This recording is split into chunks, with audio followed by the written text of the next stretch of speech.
What's up, guys? So, as you guys know, Call of Duty Championships coming up next weekend. This time, next weekend, Saturday, it's around like 3 p.m. We're going to be competing for $100,000 per person. And let me tell you guys something. I'm fucking high! Everyone that walks through that tunnel to face against myself, alongside Optic Gaming, Nadeshot, Formal, Crimsix, last but not least, yours truly, Optic Scumpy, is going to get absolutely obliterated. I'm talking 3-0s on 3-0s on 3-0s. I'm talking the dream right now, folks. We are not going to drop a single map. Well, maybe we'll drop one map just to let people know, like, yeah, we're vulnerable a little bit. But then bang! Right after that, we come back 3-0, 3-0. 18-1 map count at regionals, we're bringing it to champs as well. So recently I've been playing a lot of CoD, and when I say a lot of CoD, to me, that means too much CoD. Actually, I can never play enough CoD. Always practicing, always grinding. I've played probably 120 hours of CoD this whole month. Guess how many days are left in the month? What's today, like the 19th, 20th? That means we still have 10 or 11 days left, and I've already played 120 hours. I'm not losing. You see this? Right here. Don't mind the gold medal, by the way. I'm just making some coffee to fuel my Call of Duty gameplay for the rest of the day, because we got the 2K going on. Let me tell you something. We're not losing that either. Just a Call of Duty freak in his natural habitat. Right now, I'm dead. Don't mind that. That won't be happening at Call of Duty Championships. But like I said, I'm always on the grind, playing some Call of Duty right now. I'm shutting it the fuck down. Oh my god, I'm talented. God damn it, of course then I die. Woo! Woo! Fucking shit, dude. I keep dying. Alright, boys, we got an advanced supply drop for hitting level 40. Let's see what's in store. Shit. Nothing. Okay, never mind. Stop recording. So this right here, this is what I'm gonna be playing at champs. Straight pubs. Dominated, dominated, dominated, dominated. Scumpy is on a 5-kill streak, just seeming to absolutely dominate the competition. The king cannot be stopped.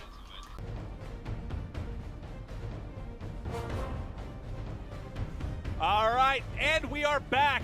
Day number 2 here. Optic Gaming about to face off first Denial, getting ready to hop into game number 1. You see the percentages at the bottom there. The Wolfpack needs a little help. 86 it went to up 14. a little bit. Gotta give him some props. It was 90 to 10. To be fair, I spread at the last event, at the regional event. I haven't seen a team keep up with, if not outslay Optic like this. I mean, they've had some tight series with TK, but the respawns were always in the slaying favor of Optic Gaming. They've had tight series with other squads, but again, they led the slaying battles. Yes. They just got crushed on game 1. To be completely honest, yeah, 250 to 174, and that was with a JCap who was underperforming at the very start of the game.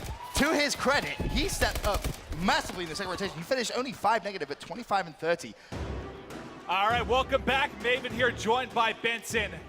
We've got Saturday competition here at the Call of Duty World Championship. It's already by pretty Xbox. intense, huh? These first 2 series have been nuts. I mean, I don't want to say that was unexpected exactly, but it was. I mean, you look at Hardpoint, you look at Respawn in general, and you look at that as Optic Gaming's strongest game mode, right? Yeah, without question. Without a shadow of a doubt. And Denial just basically came out, all guns blazing. You saw Clay getting hyped. Being Formal in a 2 versus 4. Scumpy should see the first one. Connects. Now, Scump, 1 of 3, not gonna happen. Denial close out map number 2 with a 6-3 win. They are 2 maps to 0 in the lead and 1 map away from knocking Optic Gaming into the losers bracket. Oh, good shit, Seth. I got it, Seth. Let's go. Nice. Let's go, baby. Good play, Seth. Yeah, let's go. Nice shit, guys. Let's go. That's what we fucking needed. There we go. Now we're doing our Nice shot. All right. And we are back here. That is what you want to see out of Optic Gaming. And you know what? Despite the fact that they were down 2-0 in this series, backs up against the rope. Yep. They sounded pretty calm, collected, confident. I like the communication there. Didn't seem flustered with each other, which you'll see happen with a lot of teams when you're trailing big. Right. And Scump with a big 2-piece there on defense, able to play it 9-4 advantage going into half. Yeah. As they get revenge, they're going to take this series 3-1 over Optic Gaming. Incredible stuff out of Denial here on the biggest stage in the world. Sweet revenge, you know. Winners bracket round number 1. Denial versus OG. It's been your grand final of the last 2 North American major lands. And this time to now get that revenge, and that's gonna feel so sweet. You see the celebrations in the booth, but more importantly, the #1 seed, the team we all expected to make it to the grand finals. Every caster had them in the grand finals, and ultimately winning the event, Optic Gaming, are gonna have to go through the losers bracket now, and the start of the losers bracket. They're gonna have to do what Envy did last year. These games actually work. Oh, absolutely. They really are a top caliber team. They've really had some tough opposition as well. I mean, going up against TK, followed by Optic Gaming, it's kind of like a nightmare, really, in a tournament like this. But it has happened. They fought valiantly, but they are going to be defeated here. Capture the flag 4-1 in Optic Gaming's favor. Optic Gaming just bringing out the big guns there in that final map there. CTF on Biolab, taking it to the guys at below 0, 3-0 now. Rel bringing you Optic Gaming versus Strictly Business and SB. They didn't go down without a fight in SND or that uplink game, but Optic's got to be proud of the way they closed that out. Optics, they got to feel pretty comfortable. They're in control of the series. Thought they probably should have taken the S&D as well. Kind of gave some rounds away to SB, but a phenomenal performance from Optic on this CTF Biolab. 6, 5, 4, 3, 2, 1. It is done. Optic Gaming moves on to the next round. Yeah, that next round matchup is gonna be massive. Puckett gonna be going up against FaZe Red. Team, a lot of people thought this would be the grand finals of this event, but it's happening a little bit early, and it's gonna decide, I believe, who makes it into the top 8. Tons of storylines with that one. No, Crim versus Aches. Aches versus Crim. Parasite looking for his second ring. Can't wait for that one. It's gonna be great to watch. A fantastic matchup, so many great plays in this one, but to recap it all, let's send it over to our friends on the Xbox stage. That was pretty intense. It's still kind of surreal to see Optic Gaming like fighting for their lives so early in the losers bracket. All right, I'm down here on the floor with Nadeshot, so congratulations on your win. So how are you feeling? We're feeling pretty good. We just want to keep playing, get these matches rolling. I think we had a really slow start to this tournament. We've had a really tough time kind of finding our groove that we've been able to find at other tournaments. So it's finally kind of all coming together, and it's going to be a really good match next versus FaZe Red. So is there something different that sort of happened in this tournament as opposed to the ones that you guys have previously been playing? Yeah, like I was saying, I mean, personally, I wasn't playing that well towards the start of the day. I think we all had a really slow start, everybody on the team. Like I said, we were just really hard to find that rhythm that you always have. And that's a really big part of Call of Duty, just make sure your timings are down, and that's just something that we were lacking. But that was a really good win versus Strictly Business. It felt really good. It felt like how we've been playing for the past like 3 or 4 months. So we're excited to keep playing the tournament. No, it means the most to Aches. He will never try harder than at the World Championship. We saw what he could do last year, absolutely taking over games, just becoming a monster there right next to Crimsix. Now they're on opposite sides of that booth. Who is going to have the better game? Honestly, with all 8 players, incredibly talented people, I think, though, this is going to come down to Crim versus Aches. I just feel it before the match has even started. I'm looking at the big fight between Slasher and Formal. Thought they were able to jump right in. I was dead wrong. Aches actually will break in. Slasher with the support, with the bow, but no one is inside scoring quite yet. Looks like Aches is going to jump right back in. We'll take our screen to him, and you'll see Nadeshot picks up Slasher. Will Optic be able to break through? That looks like they're going for a 4-man push all through green, but there's a lot of eyes all in this direction for FaZe. Oh, if Aches can stay alive here for a little bit longer, he's actually just picked up 2. Phenomenal play from them, and FaZe are coming back into it. 198 to 187 as Aches picks up another kill on Nadeshot. That's a 6 streak for him. Players are going to be rushing him just from that bottom red side. He's going to pick up another one. That's 7. That could be 8 for Aches if he cleans that up. The assist comes in. Enable in a position to trade the kill. No, Nadeshot picks it up. But there's Parasite. This game about to be tied with a minute left. Bucket. Final 60 seconds, and FaZe has taken the lead. 2:03 and counting. It all comes down to this final hard point, the middle of the map. 4 entrances. Who is going to be able to lock it down? Optic inside first. They tie up the score. Scumpy, last man alive, fighting against Parasite and Enable. Both players from FaZe breaking through. Neither team scoring as it's contested. This is going to come down to the wire. Nadeshot has it contested, looking for the second kill. He's not able to get it. You've got Slasher on the hard point. No. 29 seconds left. It's a completely tied game. Slasher picks up another kill. Players flooding in from all angles at this point. Parasite making FaZe have the lead here by just a few points. 20 seconds left in the game. Parasite drops. In goes Formal. In goes Nadeshot. In goes Crimsix from Optic Gaming. This is an insane ending to this game. Scumpy trying to break through, and he was just cut down. All 4 members of FaZe inside. And FaZe Red is going to take game number 1. The ridiculous comeback in the final 3 minutes. What a comeback from FaZe. They were down by almost 60 points, maybe even more at a point in that game. Oh, it was more. That was ridiculous. Is it looking good for FaZe? 3 versus 2. Crimsix is going to get tagged up from the side. That leaves Nadeshot in a 1 versus 3. And Slasher knows where he is. Nadeshot trying to hit some shots mid-map. Not able to connect with anything. Time is ticking as well. He's got the bomb with him, but he's going to go for the kills here. 20 seconds. You can't plant with 3 people checking. And he's going to tag up 1. And he's going to get executed. 6-3, FaZe Red. Taking a 2-0 advantage over Optic Gaming in the best of 5. Everyone's to play out of their fucking mind from here on out. Yep. All right. Pretty calm and collected.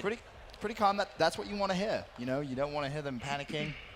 Honestly, though, Fucking how bad do we Crimsix. Yep. Exactly. Let's go, How dude. do we practice so long? For Crimsix shit? Let's get fucking. is We're not so gonna lose to these fucking key. kids. We're way better than these kids. Yeah. Let's get it, guys. Yeah. Formal trying to motivate his teammates. Yo, we Scumpy get as hyped well. when we win. Got to look at him. You guys know it's a fucking biolab, dude? We're up by 190. We're screaming. Yeah. Stop fucking going Super Saiyan, dude. Scream and we will fucking win, dude. Super Saiyan mode. That was Optic Gaming. I'm curious to see the difference on the other side of the booth. Let's just quickly listen in with FaZe Red. Look, side by side. Pat, come here. Yo, Pat, let's get these kills bottom mid, both of you. For sure. Yo, listen, do not get greedy. I will go for the throw. If you guys get the kills and you're both alive, I'm going for a dunk. If you guys I know. Listen for my call. if we trade, I'm getting 1. Yeah, if we get a trade, I'm going for 1. Okay. Let's go play this one. Actually, yeah, let me know how many are in glass. FaZe just going over those strats. You know, you hear that. They're not going to be greedy. Gaming in time. Parasite tosses it out. Ben, at this point, it is just a matter of time. It is. You can start the countdown now if you're a FaZe fan, because with 17 seconds left, it's impossible, and FaZe know it. They stand up in the booth. The high fives come out. They have defeated Optic Gaming and will advance further through that losers bracket. Optic is just in awe. FaZe elated on the other side. It is official. Optic Gaming has been knocked out of the 2015 Call of Duty Championships. FaZe Red still in the running for the biggest piece of the $1 million prize pool. And they did so in extraordinary fashion. 3-0. A 3-0. Look at that hardpoint game. Aches doesn't go big, green, plat, they don't win that game. If Parasite and Enable don't play amazing all series, this 3-0 is not possible. This was a team effort from start to finish. FaZe Red showing you why so many people expected to see them in the grand finals facing off against Optic Gaming. The bracket didn't go as planned, but we got the match we wanted, and today we know who is the better team, at least here in LA. I mean, that was. Here's what happened. Here's what I don't know what happened. I don't know. Like, I don't even know what I'm trying to say. I can't figure it out. Like, I think back to the actual matches that we played, and I'm just not too sure how we got to where we were. Basically, you know, we won the last 3 tournaments. We were going into Call of Duty Championships. We had a lot of confidence, and to be honest, I don't know what happened. It was weird. It was like everything that we practiced together, the Optic LAN, the weeks leading up to the tournament, the other tournaments that we've been to, getting the LAN experience, everything that we learned and practiced together as a team felt like it wasn't there at Champs. And it doesn't matter that we got a hard bracket. No, we didn't. We fucking played like shit. And to be honest with you, like I really don't know what happened. It was just weird vibes the whole entire weekend. I think that everyone sort of probably like mentally was there, but like team-wise, like we weren't there. And it was just kind of, the whole vibe was kind of weird. And, you know, it really sucks that it had to happen at the biggest tournament of the year, but... And I'm going to be honest with you guys, which I'm extremely disappointed about as well, as I didn't play that well this weekend. So a lot of you guys are probably worrying yourselves and stressing yourselves out about team changes. Is anyone going to be leaving the team? Is anyone new joining the team? In my eyes right now, at this time, I don't see anybody leaving the team. I don't see anybody new joining the team. I don't know what is 100% going on. I couldn't ever tell you that. But I don't see a reason for anyone to leave the team. We've won the last 3 tournaments. And if you guys asked me 2 months ago if I was going to be making a video like this, I would have told you you were absolutely crazy. Things change, people change, situations change. So I'm going to cut straight to the chase. Basically, I am going to be taking a break from competitive Call of Duty, a leave of absence, if you will. And the reason why I'm calling it a break or a leave of absence and not retirement is because I'm very confident that I will be revisiting my competitive roots and continue to compete in the next Call of Duty title and maybe towards the end of Advanced Warfare. I just need some time to step back and really pursue other things that I'm passionate about. So basically, we've won 3 out of the past 5 events that we've competed at as a team.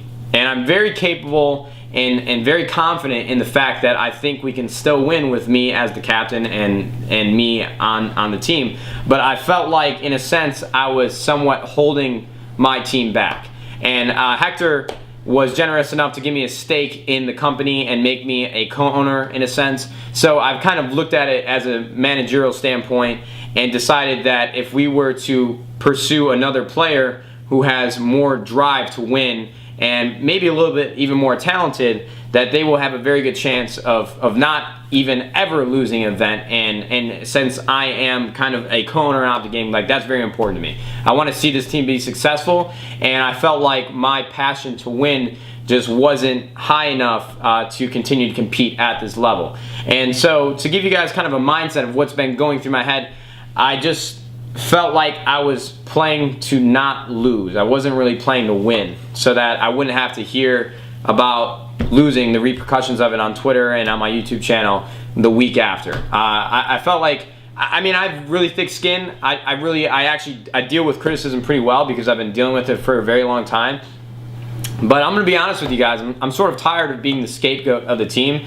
I'm tired of like hitting the back button on the scoreboard and me being at the bottom. And if we're not winning, I just know that everyone's coming after me. And I don't mean, this isn't a cop-out, this isn't me kind of just like being like a wussy about it. I wanna do other things, I wanna have some fun.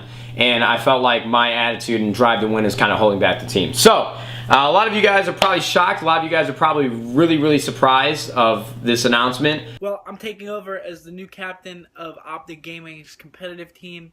You know, it's been a blast teaming with him. He's taught me a lot about the game. He's taught me a lot about things outside of the game as well. And you know, it was a great experience, you know, teaming with him. So in regards to our 4th who we're picking up, I know we said that we were going to announce it yesterday, and there's a lot of stuff that goes into it that people don't see.